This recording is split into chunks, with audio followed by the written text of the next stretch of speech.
Hello, Kumarils! Welcome to my mini vlog! This morning ay naisipan kong gumawa ng mini pancake donut dahil may binili akong mini donut maker. Ale, yung 250 grams na Magnolia pancake powder ay ilalagay lang natin dito sa ating battle mixer. Tapos, lalagyan lang natin yan ng 2 itlog. Akala mo naman talaga, napaka-expert magluto. At totoo lang, Kumarils, hindi ako marunong magluto at tinuturuan lang ako ng daddy ko dyan. Kita nyo naman, Kumarils, paglalagay lang ng itlog ay nasama pa talaga ang balat. Hay, talaga naman.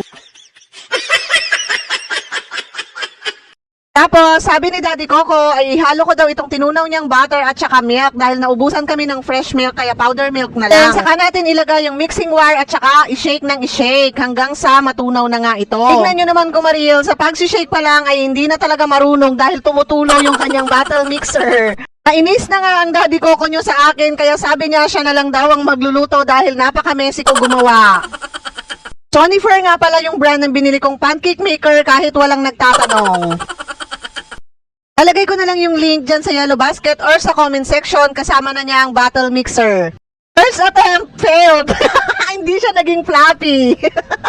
Kaya naman yung second batch ay medyo tinagalan namin ng pagluluto pero ganun pa rin. Hindi siya talaga naging floppy.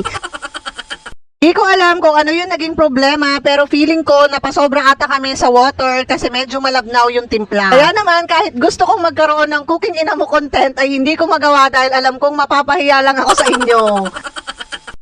Bala ko pa namang magbenta ng mini donut kaso mo nga ganito naman yung nangyari. Paano ako magbebenta kung puro flat yung mini donut ko? So ayun lang for today's mini vlog. Thank you for watching sa mga kalokohan ko sa pagluluto.